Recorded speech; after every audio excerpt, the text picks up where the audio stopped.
Olá pessoal, tudo bom? Então, videozinho rapidinho, só para corrigir as questões de revisão, certo? Só para caso alguém tenha ficado com alguma dúvida na hora de fazer as questões, a nossa correção. Então, a primeira questão pedia para você descrever o movimento de rotação e o movimento de translação. Então, rotação, giro da Terra em torno do seu próprio eixo. Translação, a órbita que a Terra descreve ao redor do Sol. Duração do movimento de rotação, 24 horas. Translação, 365 dias. Consequência do movimento de rotação, a sucessão de dias e noites. Consequência do movimento de translação, temos as estações do ano, certo? E pensando as estações do ano, temos a alternância das estações no hemisfério norte e no hemisfério sul, devido à inclinação do eixo de rotação da Terra. A questão 2 pede para explicar o ano bissexto. Então, o que acontece? A translação, ela demora 365 dias e 6 horas. Então, junta-se essas 6 horas de 4 em 4 anos e tem-se o ano bissexto, que é o ano que temos um dia a mais, que é o dia 29 de fevereiro. E é sempre ano de Olimpíada. Exceção esse ano que a Olimpíada foi adiada para 2021 em função da pandemia.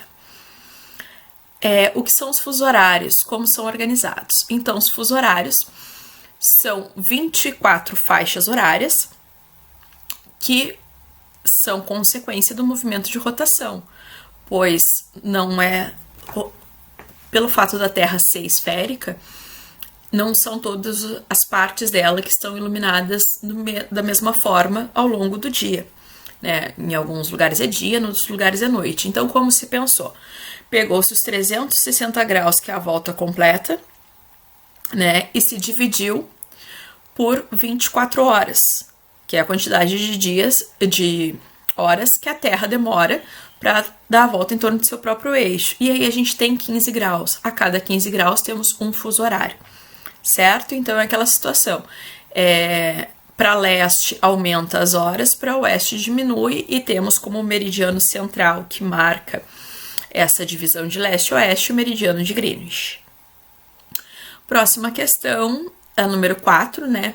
Para explicar as diferenças entre escala de tempo humana e a escala de tempo geológico. Bom, a escala de tempo humana a gente mede em meses, anos, séculos, né? Está relacionado ao tempo da existência do ser humano na Terra e as suas atividades.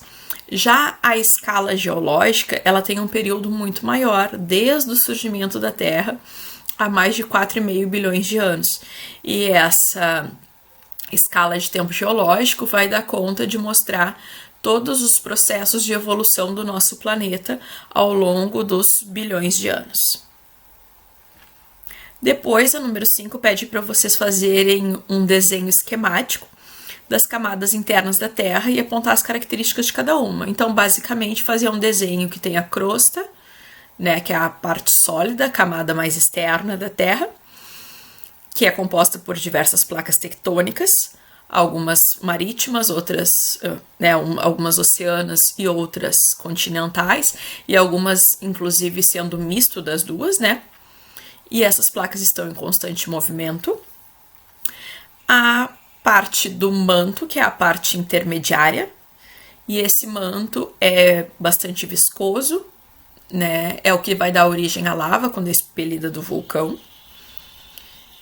E o núcleo composto de ferro e níquel, tá? O núcleo tem uma temperatura bastante elevada, em torno de 6.000 graus Celsius, mais ou menos a mesma temperatura do Sol, para vocês terem uma ideia. Aí depois pede para explicar como as placas tectônicas se movimentam e as consequências dessa movimentação. Então, elas se movimentam devido às correntes de convecção. Então, o que acontece? O núcleo é bastante quente, ele aquece o manto, parte desse manto, por ser aquecido, sobe e vai mais próximo à superfície da Terra. Próximo à superfície da Terra, a temperatura é menor, e aí esse manto retorna, fazendo células de convecção que vão movimentar as placas tectônicas. Em consequência da movimentação das placas tectônicas, nós podemos ter abalos sísmicos, né, os tremores de terra, podemos ter todo o movimento de vulcanismo, né, com a formação de vulcões, e esse deslocamento vai fazendo com que o formato dos continentes vá se modificando ao longo dos milhares de anos. A número 7 pede para explicar os 3 tipos de limites de placas tectônicas. Então, eu tenho o limite convergente, quando uma placa se choca com a outra. Pode aqui haver formação de montanhas, de vulcões. Eu tenho o limite divergente, quando uma placa se separa da outra, uma está se afastando da outra. É o que acontece com a placa sul-americana e a placa africana. E nessa separação, o magma vai escapando e surge a dorsal mesoatlântica, né? A cadeia de montanhas que está submersa pelo Oceano Atlântico, separando a América e a África. E aí temos o limite de placas também transformante, que uma placa passa pela outra. Obviamente, nesse passar, a gente tem um pequeno desgaste, pode sim haver abalos sísmicos também, tá? Recomendo o filme Falha de San Andreas, né? Que mostra um pouco dessa movimentação das placas. Aí depois tem a questão de número 8, que pede para vocês completarem a tabela. Como se forma e exemplos. Então, rochas ígneas ou magmáticas, como elas se formam pelo magma, pelo endurecimento do magma. Se esse magma foi expulso do vulcão rapidamente, abruptamente, através da lava, e ele vai resfriando rapidamente, formam rochas que a gente não consegue ver os cristais delas. Exemplo, basalto e a obsidiana, são exemplos de rocha ígnea extrusiva, que o vulcão explodiu e formou essas rochas de resfriamento rápido. Já as rochas ígneas ou magmáticas intrusivas são aquelas que vão resfriando mais lentamente na superfície ou em subsuperfície. Por exemplo, os granitos são rochas ígneas, mas são rochas intrusivas. E aí elas têm tempo de formar os seus cristais. As rochas sedimentares, então, elas são formadas através de sedimentos, né, de vários tamanhos, que foram sendo obtidos através do desgaste das rochas pelo tempo. Então, o arenito, por exemplo, é uma rocha sedimentar. E aí eu tenho as rochas metamórficas, que o que acontece? Por diferenças de temperatura e pressão que essas rochas sofrem, elas acabam se transformando em outras. Exemplo, quartzito, mármore, certo? Seriam rochas metamórficas. Elas passam por um processo de mudança de temperatura, mudança de pressão e formam-se outras rochas. Aí a ideia é de que vocês façam as definições de planície. O que é uma área de planície? É uma área relativamente plana e baixa, formada por acumulação de sedimentos, e esses sedimentos podem ser acumulados em função do quê? De um rio, daria origem a uma planície fluvial. Esses sedimentos podem ser acumulados por um lago, uma lagoa, uma laguna, formando uma planície lagunar ou lacustre, e pode ser também formada por depósito de sedimentos retrabalhados pelos oceanos, sendo assim planícies marinhas, certo? Planaltos, então, são áreas não necessariamente planas, tá? Podem ser ou não, de um relevo mais elevado e que é formado pelo desgaste. Então, uma montanha do passado hoje pode ser um planalto, certo? Foi ocorrendo o desgaste dessas rochas, né? Um processo erosivo. Esse sedimento vai sendo transportado e algo que antes era uma montanha vai sendo aplainado e se transformando num planalto. E a depressão é um relevo mais baixo que os relevos do entorno, Podemos ter uma depressão relativa, quando é só mais baixo que o relevo do entorno, e uma depressão absoluta, quando é abaixo do nível do mar, formada também pelo desgaste. Aí, a pergunta número 10, quais são os agentes formadores do relevo, né? Ou seja, os agentes endógenos que formam o relevo, tá? Então, nós temos o tectonismo, né, que vai provocar abalos sísmicos, e a questão do vulcanismo, tá? Tectonismo, a tectônica de placas, que vai fazer essa movimentação das placas tectônicas e vai formar relevos. E nós temos também a questão do vulcanismo, que também forma relevo. E os abalos sísmicos também nesse sentido.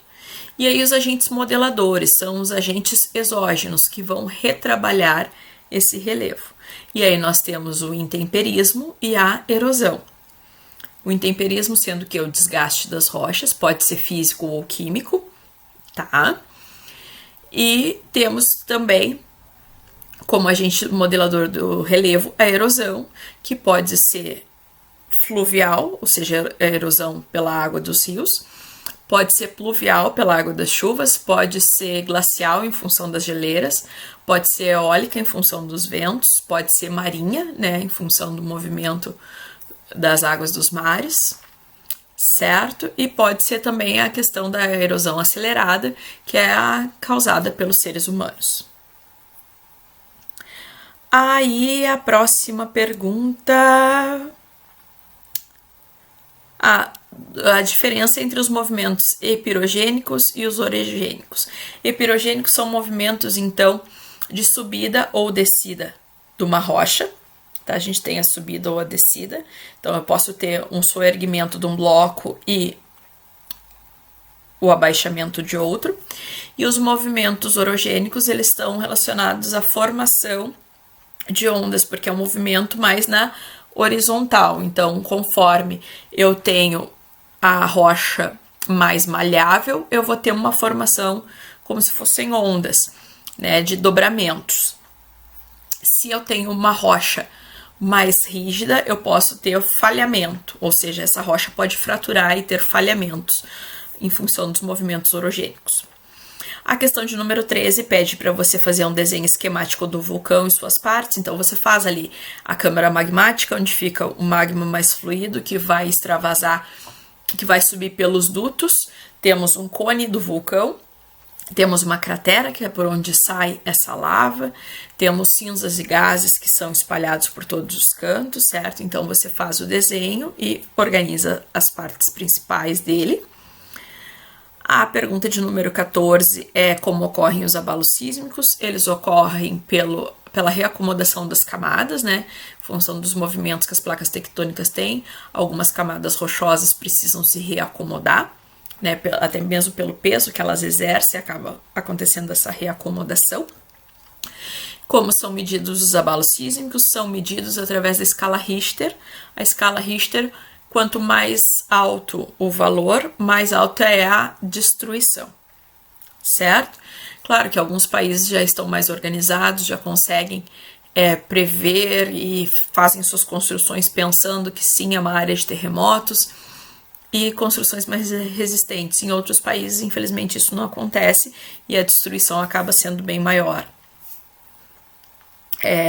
Próxima questão. Diferença entre intemperismo e erosão. Então, o intemperismo vai ali o desgaste da rocha, a erosão vai além do desgaste, porque ela também tem a questão do transporte do sedimento e da deposição desse sedimento em alguma área. A importância do solo para a humanidade. Bom, o solo é o nosso grande substrato, né? É substrato para a vida na Terra. Temos a questão de todas as plantações, das próprias florestas que estão ali assentadas no solo, né? Então, o solo, dele depende uma série de atividades do ser humano. Quais as causas de erosão nos solos? Então, podemos ter a questão do mau uso do solo, né? Da falta de um manejo adequado. A questão da retirada da vegetação, o desmatamento acaba provocando erosão do solo. Além disso, as queimadas também, porque tu acaba com a matéria orgânica. E também as construções, o corte no terreno para construções de forma inadequada, construções de estrada, enfim, obras diversas podem também contribuir para a erosão dos solos. Como a erosão dos solos pode prejudicar a agricultura, então a questão de número 18 é essa. Através do que? Da perda de áreas agricultáveis, né? Tu acaba perdendo área de solo, de um solo fértil, tu acaba perdendo aquela matéria orgânica e aquele solo acaba não servindo mais para a agricultura. Né? Muitas vezes se usa diversos elementos químicos para corrigir esse solo, mas mesmo assim tu acaba tendo uma desestrutura tão grande que tu acaba indo muitas vezes para as feições de pequenos sulcos no terreno até chegar em ravinas e vossorocas, e isso inviabiliza a produção nesses terrenos. Pergunta de número 19. Como a erosão pode prejudicar a dinâmica de um rio? Bom, com a erosão do solo, tu acaba esse solo sendo carregado pela água das chuvas, enfim. E essa água das chuvas vai para dentro dos rios cheia de sedimento. Essa quantidade grande de sedimentos vai meio que entupir a calha do rio. Vai deixar essa calha do rio mais rasa. Por onde o rio corre, o leito ali do rio vai ficar mais raso. Tipo, era assim, agora assim.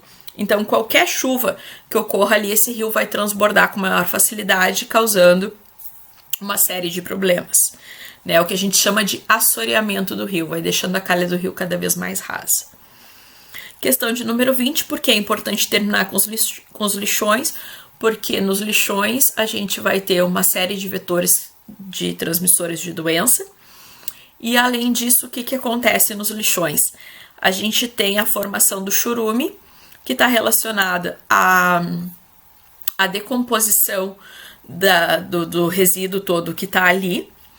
E o que acontece? Esse chorume vai infiltrar no solo, vai contaminar o solo e vai contaminar também o lençol freático, ou seja, vai contaminar as águas subterrâneas. Então, a gente vai ter uma contaminação bastante grande, além de todas as questões de ratos, baratas, urubus, insetos mil, que vivem ali no lixão e que transmitem doenças. Então, é muito importante que a gente consiga terminar com os lixões. Certo, galerinha? Então, façam a correção no caderno de vocês. Qualquer dúvida, preocupação, inquietação geográfica, me mandem um e-mail e sigam a nossa página Geografia Linda, certo, gente? Nossa página no Insta, Geografia Linda, certo? Beijo, beijo, tchau, tchau, até a próxima.